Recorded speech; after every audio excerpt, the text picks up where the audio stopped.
오늘의 말씀은 열왕기상 14장 1절에서 20절까지의 말씀입니다.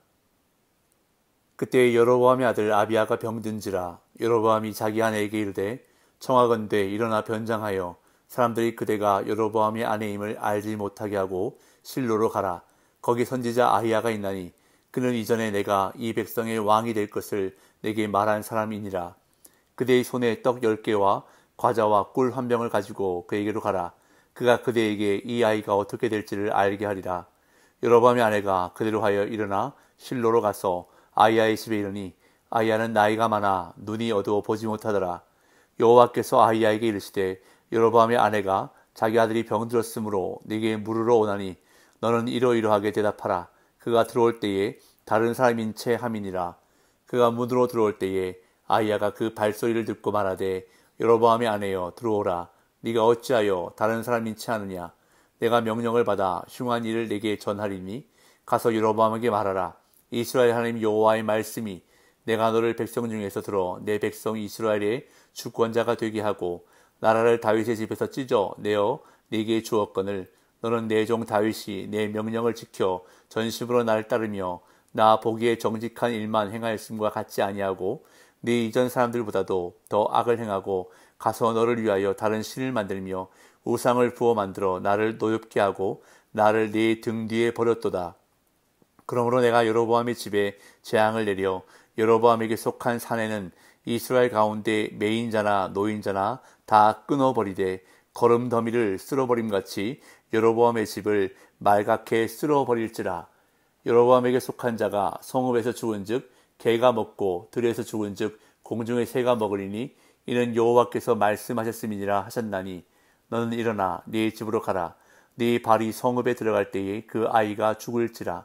온 이스라엘이 그를 위하여 슬퍼하며 장사하려니와 여로보암에게 속한 자는 오직 이 아이만 묘실에 들어가리니 이는 여로보암의 집 가운데 있어 그가 이스라엘의 하나님 여호와를 향하여 선한 뜻을 품었음이니라. 여호와께서 이스라엘 위에 한 왕을 일으키신즉 그가 그날에 여로보암의 집을 끊어버리리라. 언제냐 하니 곧 이제라. 여호와께서 이스라엘을 쳐서 물에서 흔들리는 갈대같이 되게 하시고 이스라엘을 그의 조상들에게 주신 이 좋은 땅에서 뽑아 그들을 강 너머로 흩으시리니 그들이 아세라상을 만들어 여호와를 진노하게 하였음이니라. 여호와께서 여로보암의 죄로 말미암아 이스라엘을 버리시리니 이는 그도 범죄하고 이스라엘로 범죄하게 하였음이니라 하니라. 여로보암의 아내가 일어나 디르사로 돌아가서 집 문 지방에 이를 때에 그 아이가 죽은지라. 온 이스라엘이 그를 장사하고 그를 위하여 슬퍼하니 여호와께서 그의 종 선지자 아히야를 통하여 하신 말씀과 같이 되었더라. 여로보암의 그 남은 행적 곧 그가 어떻게 싸웠는지와 어떻게 다스렸는지는 이스라엘 왕 역대 지략에 기록되니라. 여로보암이 왕이 된 지 22년이라. 그가 그의 조상들과 함께 자매 그의 아들 나답이 대신하여 왕이 되니라. 아멘. 열왕기상 14장은 12장 후반부부터 계속 이어진 여로보암을 향한 심판이라는 주제가 더 분명하고 직설적으로 이어지고 있습니다. 여로보암은 북이스라엘의 왕으로 부르심을 받았지만 하나님 앞에서 계속 악을 쌓아갔습니다. 그는 베델과 단에 금송아지 우상을 세우고 레위인이 아닌 일반 백성을 제사장으로 삼고 절기를 자기 마음대로 바꾸었습니다. 이처럼 여로보암은 자신도 범죄하고 이스라엘도 범죄하게 한 왕이었습니다. 이에 하나님은 그의 집안과 나라 전체에 철저한 심판을 예고하시는데 아들의 죽음을 포함한 가문의 멸절과 나아가 북이스라엘의 멸망이라는 크나큰 재앙이었습니다. 오늘 본문의 이야기는 여로보암의 아들 아비야가 병들어 죽어가는 상황에서 시작되고 있습니다. 비극을 향해 치닫고 있는 여로보암 왕조와 이스라엘 왕국에 대한 심판 예언이 선포되는 이야기인데 처음부터 죽음이 암시됩니다. 바로 여로보암의 아들 아비야의 죽음입니다. 1절에서 4절입니다. 그때 여로보암의 아들 아비야가 병든지라. 여로보암이 자기 아내에게 이르되 청하건대 일어나 변장하여 사람들이 그대가 여로보암의 아내임을 알지 못하게 하고 실로로 가라. 거기 선지자 아히야가 있나니 그는 이전에 내가 이 백성의 왕이 될 것을 내게 말한 사람이니라. 그대의 손에 떡 10개와 과자와 꿀 한 병을 가지고 그에게로 가라. 그가 그대에게 이 아이가 어떻게 될지를 알게 하리라. 여로보암의 아내가 그대로 하여 일어나 실로로 가서 아히야의 집에 이르니 아히야는 나이가 많아 눈이 어두워 보지 못하더라.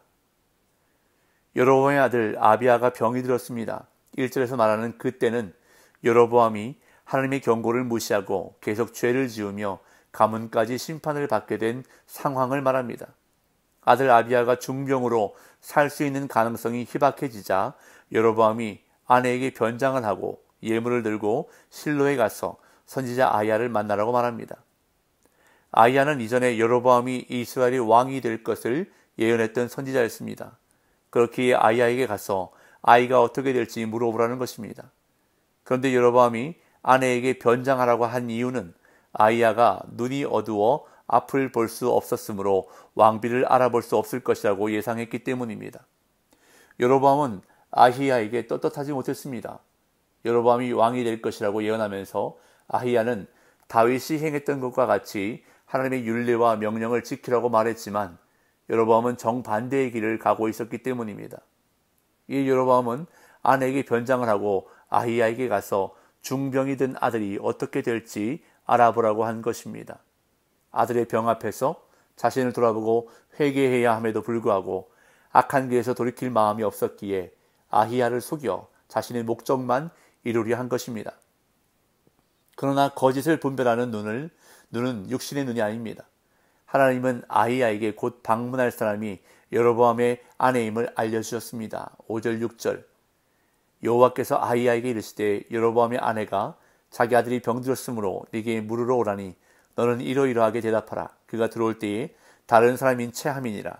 그가 문으로 들어올 때에 아히야가 그 발소리를 듣고 말하되 여로보암의 아내여 들어오라. 네가 어찌하여 다른 사람인 체하느냐. 내가 명령을 받아 흉한 일을 내게 전하리니. 하나님은 선지자 아히야에게 여로보암의 아내가 오고 있음을 알려주시면서 자기 아들이 병들었으므로 내게 물으러 오나니 라고 오는 이유까지 알려주셨습니다. 또한 아히야가 해야 할 말도 일러주셨는데 그것은 흉한 일에 대한 예언이었습니다. 아히야는 나이가 많아 눈이 어두워 앞을 볼 수가 없었지만 하나님께서 미리 일러주셨기에 여로보암의 아내가 변장하고 들어올 때 그 발소리를 듣고 여로보암의 아내인 줄 알 수 있었습니다.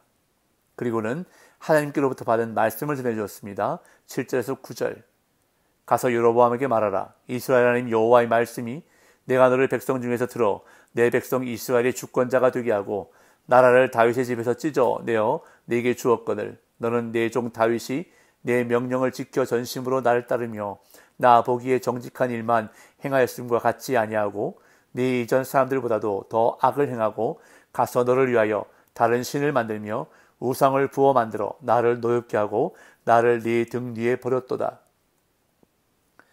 아히야가 하나님의 말씀을 전하는데 그 내용은 여로보암 왕조의 멸망에 대한 예언이었습니다. 하나님은 여로보암을 이스라엘의 주권자로 세우셨는데 그가 악을 행하고 다른 신을 만들었기 때문에 그를 버린다고 선언하십니다. 하나님은 다윗의 나라를 찢어서 여로보암에게 맡기셨습니다.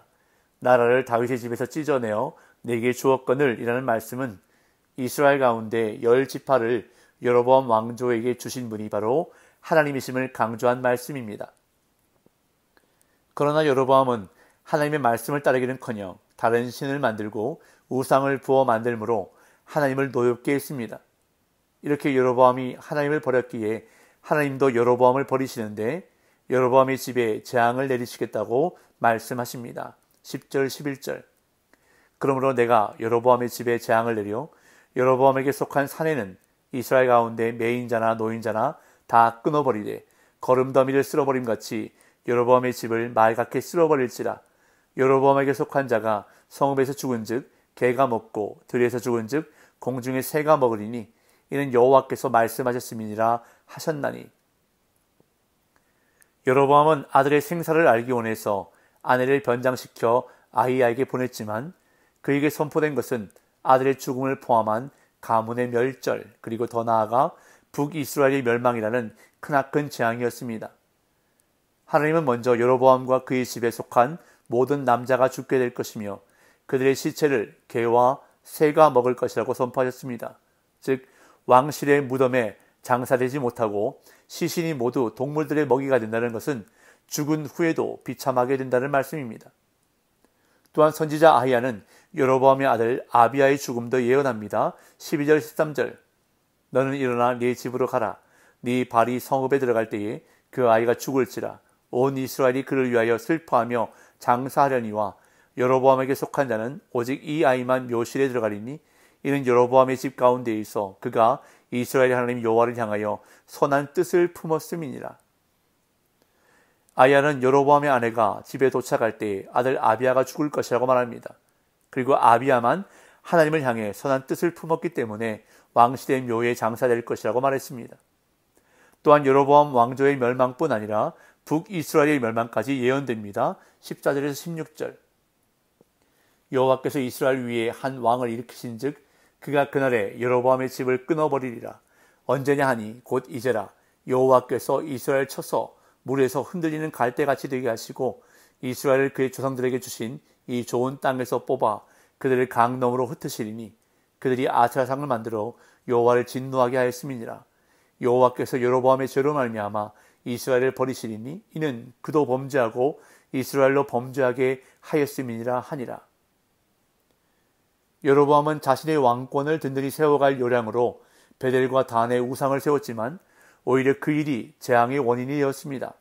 여로보암의 왕조는 끝이 나고 다른 왕조가 세워질 것이며 또한 북이스라엘은 멸망당해 강 건너로 끌려가게 될 것이라 말씀하셨습니다. 그렇게 아이야를 통해 선포된 예언을 듣고 여로보암의 아내가 집에 도착할 때 그 예언이 그대로 이루어져 아들 아비야가 죽었습니다. 17절에서 20절. 여로보암의 아내가 일어나 뒤를 따라 돌아가서 집 문지방에 이를 때에 그 아이가 죽은지라. 온 이스라엘이 그를 장사하고 그를 위하여 슬퍼하니 여호와께서 그의 종 선지자 아이야를 통하여 하신 말씀과 같이 되었더라. 여로보암의 그 남은 행적 곧 그가 어떻게 싸웠는지와 어떻게 다스렸는지는 이스라엘 왕 역대지략에 기록되니라. 여로보암이 왕이 된 지 22년이라. 그가 그의 조상들과 함께 참해 그의 아들 나답이 대신하여 왕이 되니라. 여로보암의 아내가 뒤를 따라 돌아가 집 문지방에 이를 때에 예언대로 아들이 죽었습니다. 그리고 여로보암이 22년간 이스라엘을 통치한 후 죽고 그의 아들 나답이 왕이 되었다고 본문은 기록합니다. 그러나 15장에 가면 나답은 2년 후에 일어난 반란으로 인해 죽임을 당하고 이로써 여로보암 왕조는 끝이 나는 것을 볼 수 있습니다. 여로보암은 출발이 좋았습니다. 그는 하나님의 은혜로 이스라엘이 왕이 되었습니다. 그러나 그는 하나님의 은혜를 잊어버리고 하나님이 아닌 우상을 신뢰함으로 결국 멸망하게 되었습니다. 이처럼 하나님의 은혜가 빠져나간 자리에 죄가 들어온다는 것을 우리는 명심해야 합니다. 오늘도 하나님이 주신 은혜를 잊지 않고 하나님만을 붙잡고 의지하며 살아가는 복된 날 되시기를 예수님의 이름으로 축복합니다.